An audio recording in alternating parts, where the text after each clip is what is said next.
Sebenarnya apa sih ITIL itu sebenarnya? Ya, ITIL tuh kalau secara ringkasnya ya, tujuannya itu untuk mendesain, merancang dulu, mendesain. Gitu ya. Jadi dari versi 1, versi 2, versi 3 itu sudah ke beda divisi, dan versi 4 itu lebih ke misalnya gua sama lu nih. Si A nge-WA gua, si B nge-WA lu. Nah, manajer kita nggak tahu kalau kita ada kerjaan nih.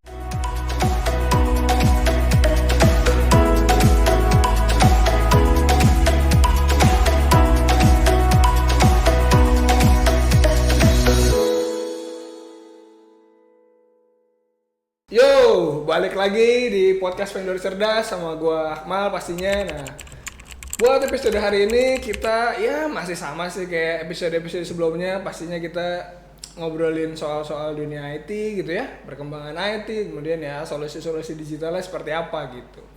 Nah, kemarin kita udah banyak ngomongin soal monitoring gitu ya. Kayaknya kalau episode kali ini monitoring juga agak boring ya sedikit. Jadi mungkin kali ini agak beda,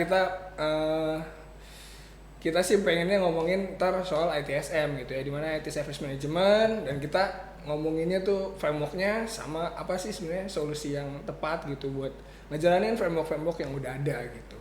Pastinya lagi-lagi saya tidak sendirian, saya bersama Om Yuri yang udah hadir gitu ya. Jadi ntar saya bakalan tanya jawab atau mungkin minta pendapat dan lain-lain, intinya saya nggak sendirian gitu ya. Jadi pastinya buat ngebahas itu semua, jadi bisa ngebantu saya nggak sendirian ngomong di sini gitu ya, mencapaikan ngomong sendirian terus. Siap, Mal. Semoga bisa membantu. Siap, oke Om. Paling ini sih Om, gua pribadi sendiri gitu ya, nggak terlalu mengerti dan mendalami banget lah soal ITSM itu sendiri dan frameworknya si ITIL ini gitu ya.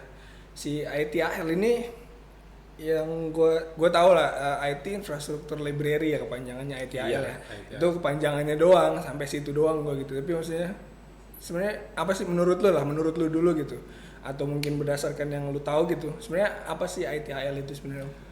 Ya, ITIL tuh kalau secara ringkasnya ya, disclaimer dulu, gue bukan mempraktisi ITIL ya sebetulnya. Tapi dari yang pengalaman gue selama beberapa tahun ini megang tools ITIL atau IT lah kalau orang ITIL ya namanya ITIL.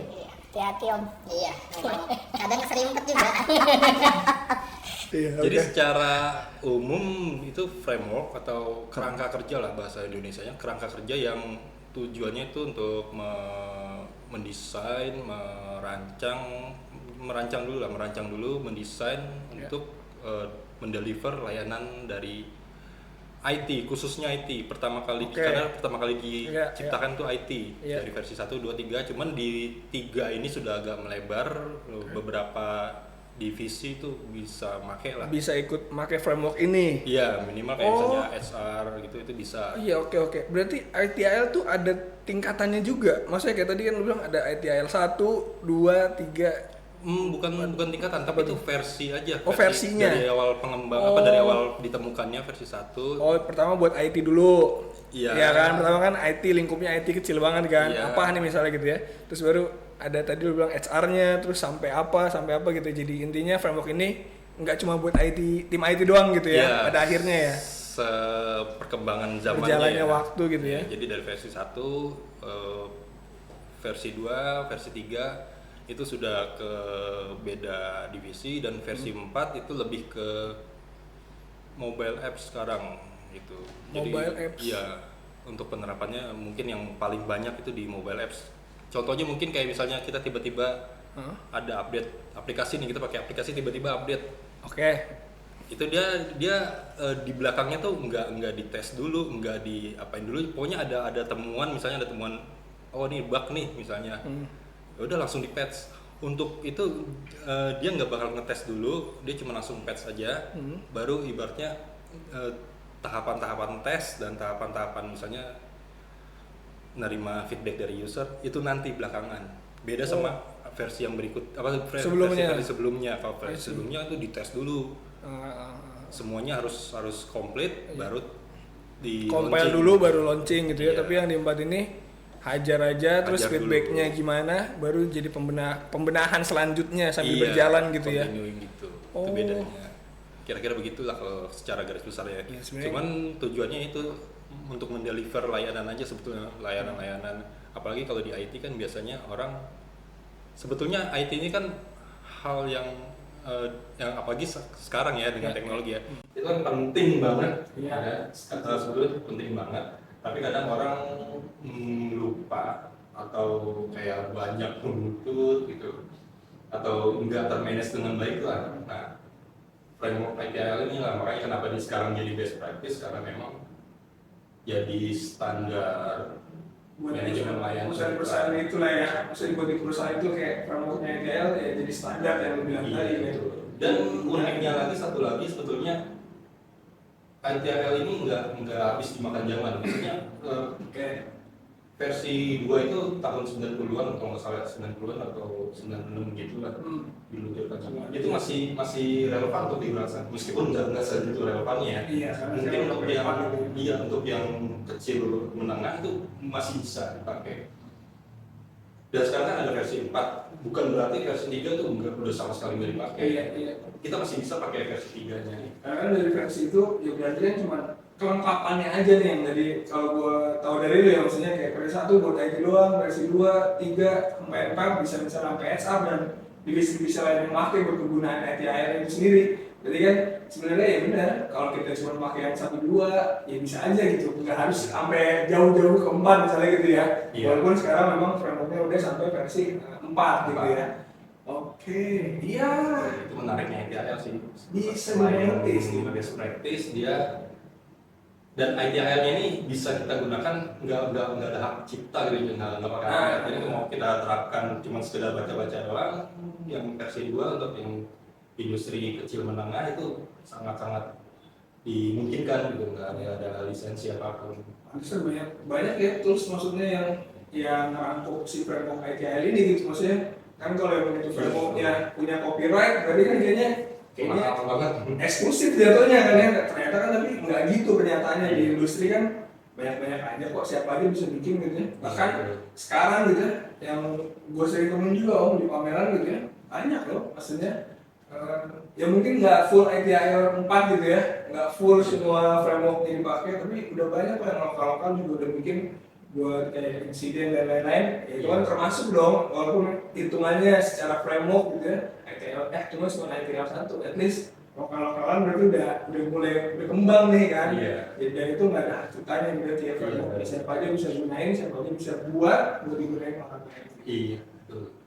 wah ya ngebantu sih ya harusnya ngebantu banget ya buat proses bisnis di dalam perusahaan itu sendiri gitu ya apalagi hubungannya nggak cuman sama divisi IT doang tadi kan dan divisi lainnya Kalau soal ngebantunya sih nggak tahu ya. Tergantung dari tergantung juga sebenarnya organisasinya. Balik lagi kalau dia mau menerapkan manajemen layanan yang baik, ya menggunakan proses-proses di ITIL itu salah satu jalan yang best practice lah. Iya. Paham. Sebetulnya banyak ya framework. Salah satu ITIL. Iya. Yang terkenal kan ITIL ya kalau buat ITSM ya. Nah, tantangannya sebenarnya apa? Tadi kan gue bilang itu ngebantu gitu, tapi kan lu sanggah dengan tergantung sih gitu kan ya, tergantung sama organisasinya. Nah, sebenarnya berarti kan gini om, ada organisasi yang mau menjalankan ITIL ini gitu ya, ada yang organisasi yang kayaknya masih belum butuh atau adalah ribet apa gimana, banyak dong berarti kan. Nah, sebenarnya tantangan buat mulai ngejalanin framework ITIL ini apa sih sebenarnya, misalnya gitu yang lu tahu aja sih, sebenarnya dari point of view lu lah gitu ya, apa sih misalnya mungkin nanganin klien gitu, nih kayaknya klien susah banget buat nerapin ITIL, misalnya itu first time dia nerapin ITIL gitu di kantornya. Oh susah ya, sebenarnya apa aja sih tantangannya sih buat nerapin framework ITIL ini?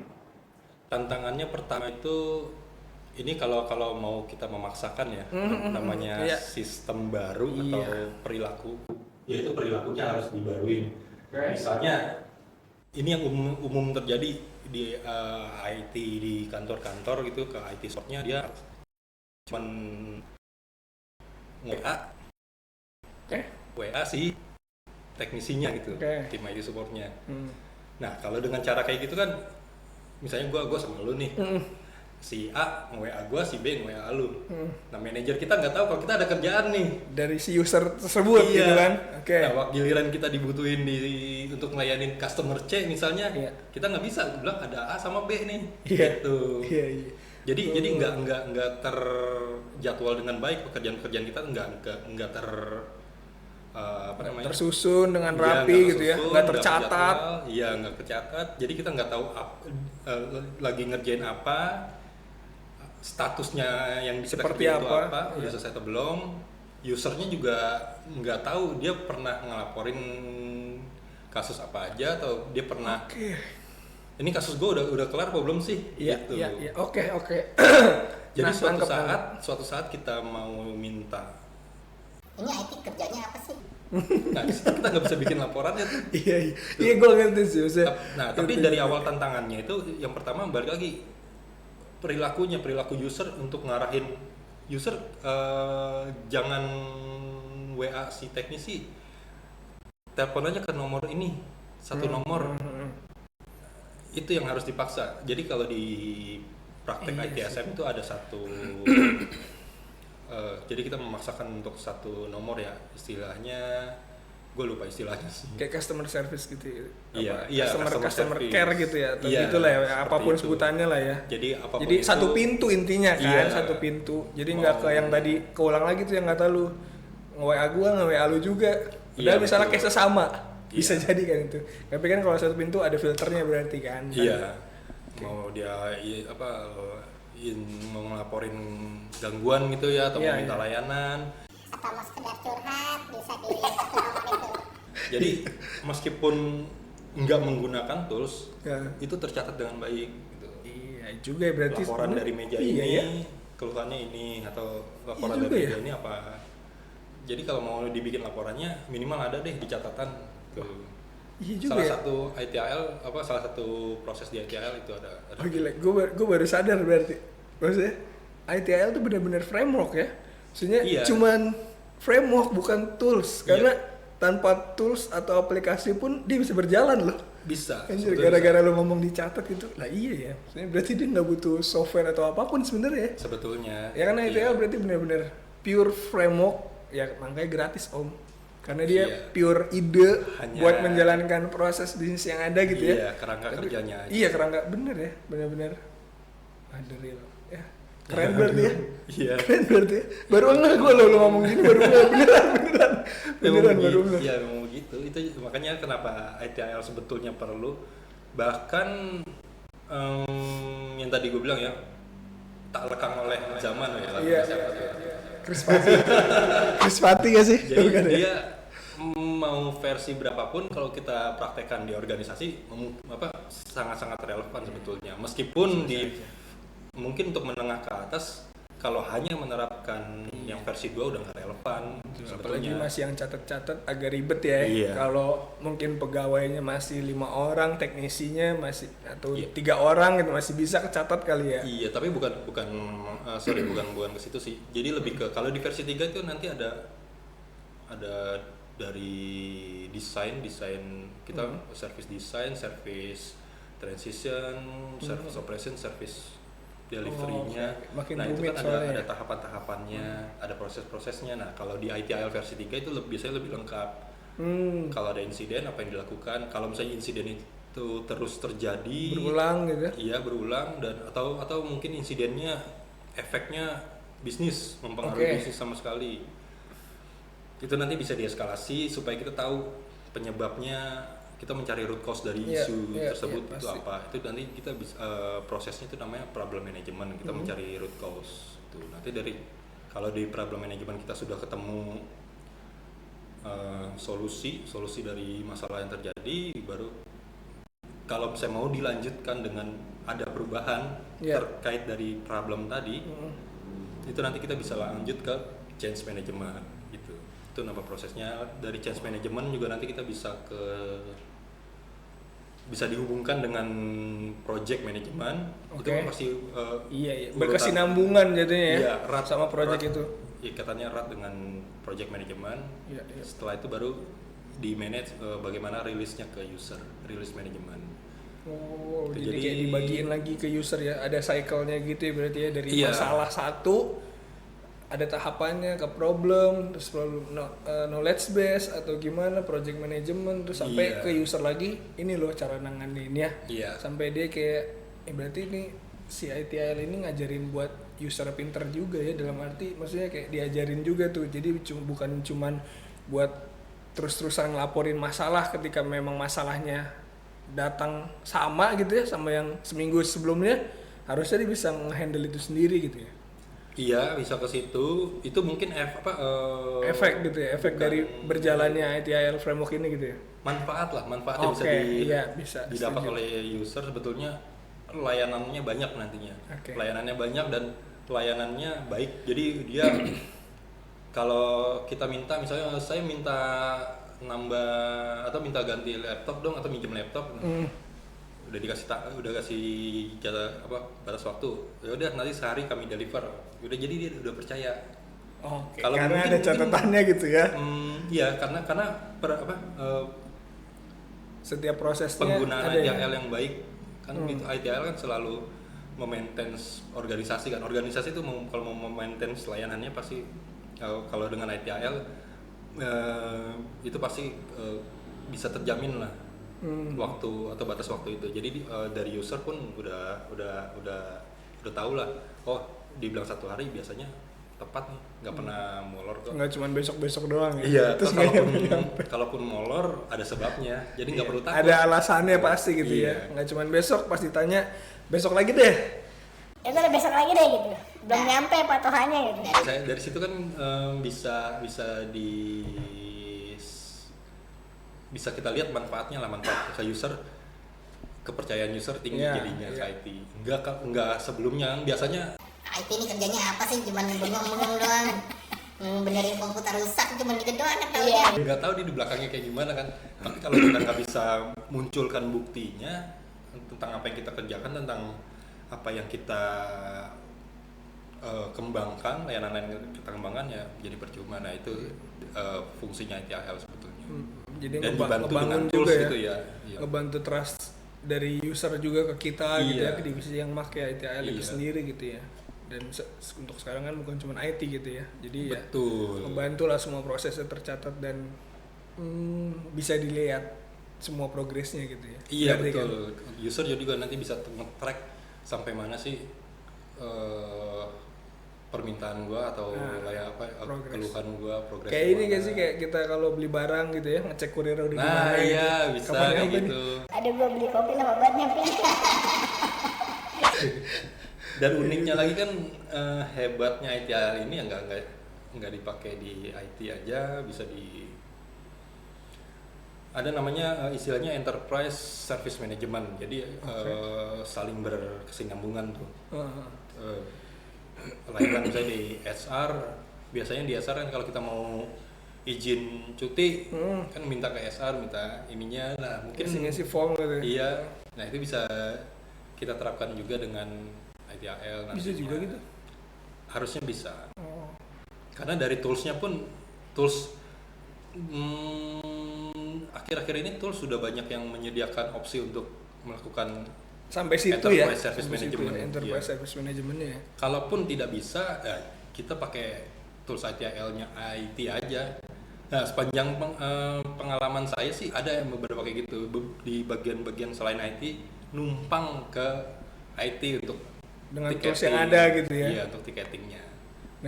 Nah, oke. Gue udah paham dan tercerahkan soal ITIL yang dari yang tadi gue bilang, lah ini framework berarti bisa dijalanin tanpa tools atau tanpa software gitu ya, yang kita tahu. Iya, betul.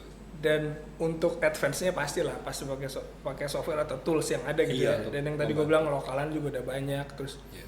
Tapi menurut lo apa sih misalnya kayak apa aja yang tools yang bisa kita gunain buat ngejalanin ITIL ini gitu? Kalau untuk spesifikasinya khusus lebih ke ITIL ya? Iya, yang ITIL kita ngomong. Proses ITIL yang pernah saya deliver ke customer Itu dari Manage Engine ada, Oke. Service Desk Plus, atau Oke, dari SDP, Freshworks, Fresh Service. Sebenarnya banyak opsi sih kalau, tapi ya itu harus dipastikan kalau dari toolsnya ada request management, problem management, change management, minimal itu deh. Buat menuhin si ITIL-nya itu kan. Iya, dan biasanya juga ada terlingkup aset manajemen. Oke, Biasanya aset, itu pasti aset juga ya. Iya, itu pasti erat hubungannya. Meskipun aset manajemen itu nggak ada di proses ITIL ya. Oh gitu. Tapi dia pasti ada sebagai support prosesnya lah gitu. Iya. Sebagai support prosesnya untuk fungsi dokumentasinya, dokumentasi aset pasti ada. Oke. Nah tadi lu nyebutin kan salah satunya dari Manage Engine SDP kan. Iya. SDP kan ya sebutannya ya. Iya. SDP. Oke. Dari SDP berarti gue pengen tahu. SDP berarti karena lu sebutkan yang pertama nih ya. SDP mewakilkan atau bisa tools itu ibaratnya ya udah lu kalau mau jalannya ETL di kantor lu udah pakai SDP udah pasti bisa. Dalam hal bisa berarti kan sudah terpenuhi semua tuh tadi yang syarat-syarat, bukan syarat sih, kayak ya ada change manajemennya bla bla dan yang tadi lu sebutin gitu ya. Iya. Berarti itu udah ada ya di SDP semuanya ya. Iya, untuk beberapa proses-proses ya, beberapa ya, tapi ya Iya. enggak semua proses tuh ada karena memang ya enggak semua proses yang mungkin menjadi inti dari si ETL itu. tiap stage atau tiap jadi kalau di ITL itu ada pembagian servisnya lagi lah. Oke. Kayak tadi yang service design, service transition, service operation, dan bagaimana dia memaintain servisnya. Oke. Nah itu masing-masing proses itu ada proses pentingnya. Nah itu yang diadopsi oleh Service Desk Plus ini. Oh, berarti nah boleh Om, ini misalnya kita udah ibaratnya oke lah tadi yang gue bilang ITIL gitu, gue udah paham lah sih. Iya. Nah, peran SDP terkait ITIL juga sebagai tools gitu ya, dia bisa mewakilkan intinya gitu ya kalau kita pakai gitu ya. Itu biasanya Om, biasanya langsung aja deh mungkin kayak biasanya yang dipakai apa sih? Ya yang gue tahu juga kan ITIL kan kalau mau dijalanin semuanya cukup rumit kalau buat pertama kali. Iya dong, misalnya kantor kita gitu misalnya belum pernah pakai sistem ticketing lah atau ngejalanin ITIL itu sendiri gitu. Iya. Tiba-tiba mau ngejalanin full work cycle-nya gitu semuanya nih, kayaknya susah gitu ya. Iya. Dan berarti pembiasaannya malah jadi nggak bener-bener nih. Iya. Biasanya mulai dengan apa dulu sih Om? Dengan SDP gitu ya, misalnya dengan apa dulu sih yang kita mulai buat ngejalanin si ITIL ini gitu? Pastinya sih pertama itu kita nggak perlu mikirin ITIL-nya deh. Oke. Penggunaan toolsnya dari ticketingnya aja dulu. Oke, ticketing yang tadi karena catatan tadi ya awal mulanya kan karena dicatat dan terlihat progresnya itu ya pencatatan. Karena sebetulnya yang paling penting itu di ticketingnya. Mau ticketingnya kita makan waktu 2 tahun sampai kita benar-benar pede untuk ngelanjutin ke tahapan proses ITIL berikutnya. Mau 5 tahun itu sebenarnya nggak masalah. Yang penting itu dari ticketingnya karena dulu ada nih. data jadinya ya. Iya. Semuanya terdata, Iya. tercatat gitu ya. Iya. Oke. Dari ticketing kita nanti kita bisa mungkin pertama kita bisa tracking issue. Oke. Maksudnya dari sisi user bisa tahu isunya sampai mana. Dari sisi teknisinya juga dia udah tahu mana aja yang belum selesai atau yang progresnya sampai mana. Jadi sama-sama bisa melihat, ataupun nanti pihak-pihak yang lain yang kayak misalnya manajernya atau mungkin dari entitas-entitas lain lah di organisasi yang butuh itu bisa melihat progresnya IT sampai mana. Itu yang pertama. Yang kedua juga nanti kita bisa melihat waktu yang kita berikan atau waktu yang kita deliver dalam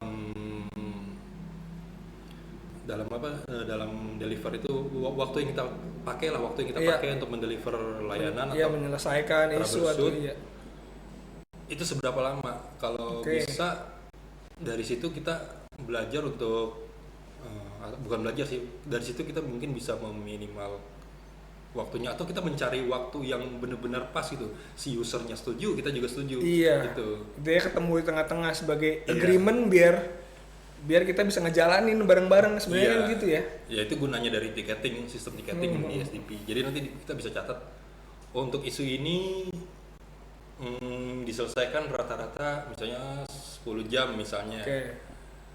Ya udah kita batasin 10 jam. Tapi ternyata usernya bilang jangan dong kelamaan.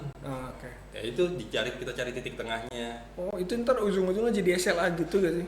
Iya, itu jadi namanya SLA. Jadi SLA kan buat kayak ya udah. Ya tadi kan service level agreement-nya. Agreement-nya antara berarti kirain gua SLA itu cuma ditentuin ya udah kayak ya suka-suka IT-nya aja gitu.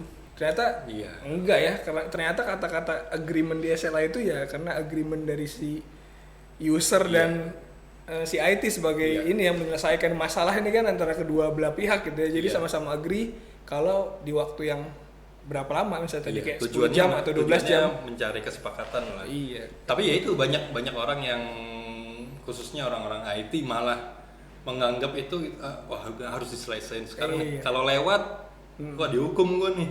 Padahal nggak gitu ya. Kurang KPI-nya, padahal nggak gitu harusnya. Harusnya penerapan bukan gitu ya, benar-benar penerapan untuk mencari nilai optimal lah, optimal dari berapa lama yang kita lakukan gitu troubleshoot-nya.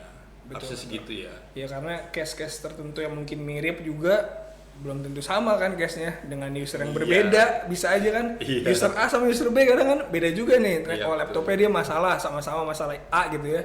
Tapi ternyata lah di sini ada faktor X yang lain yang menentukan mungkin jadi bridge SLA-nya dan lain-lain kayak gitu kan bisa aja ya. Iya bisa, banyak faktor sih pasti. Betul. Nah dengan adanya pencatatan itu jadi kita bisa tahu segala progresnya dan yang kebantu kan ya tim-tim IT juga, user-user juga gitu ya. Iya betul. Oke, ya ini berarti gue udah bisa nyimpulin dalam hal ini gitu ya. Soal ITIL itu sendiri guys, berarti ini tadi sebenarnya gue mau ngebahas soal banyak toolsnya lagi. Toolsnya apa aja sih, bisa ngapain aja bla-bla. Tapi karena ada hal yang gue baru tahu juga pada saat lu bilang di situ juga bisa, ternyata itu ya ITIL jadi menarik gitu buat gue. Dimana ITIL itu bukan cuman framework doang yang dijalanin oleh tools, apapun itu toolsnya yang kita bahas tadi sedikit di sini SDP. Tapi ITIL juga soal mindset guys, mindset gimana kita mau membenahi gitu ya. Jangan asik-asik aja lu. Tapi bener kan om, maksudnya gue beneran baru tahu kayak iya ya ternyata di catatannya bisa jadi ITIL framework jalan gitu. Iya sebetulnya. Gitu kan.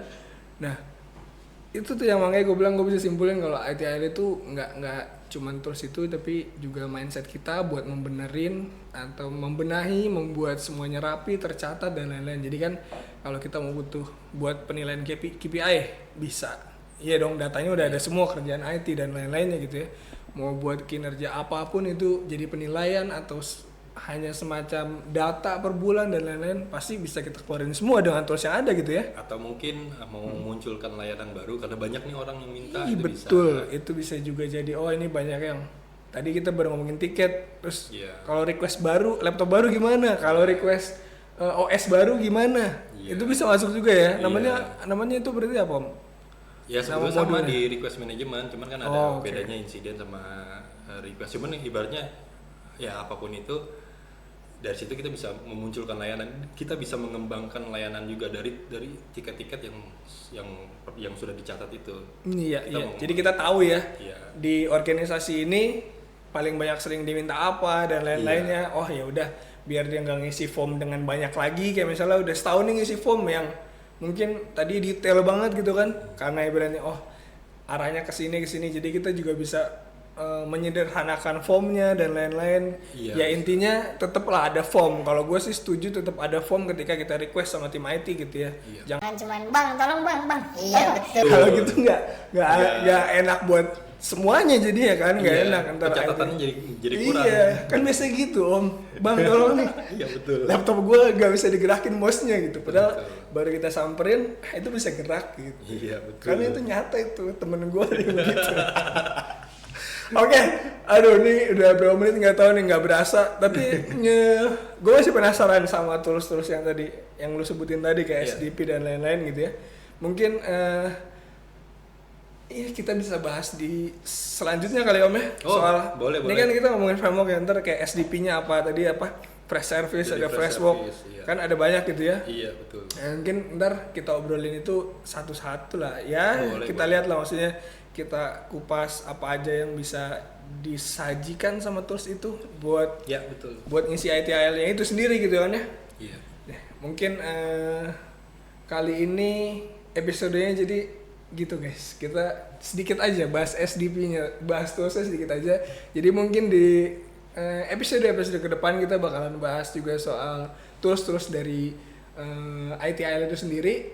Jadi mungkin cukup sampai di sini Om. Terima kasih siap. atas Sama-sama, waktunya, membantu. atas ilmunya, beneran ngebantu. Gue beneran tersadarkan gitu ya soal ITIL itu sendiri.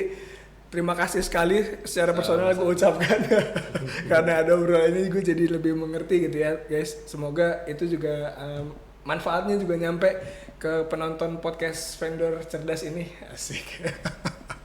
Oke, kalau gitu terima kasih Om Yuris sekali lagi. Terima kasih yang udah nonton sampai habis. Kemudian jangan lupa di like, comment, dan subscribe.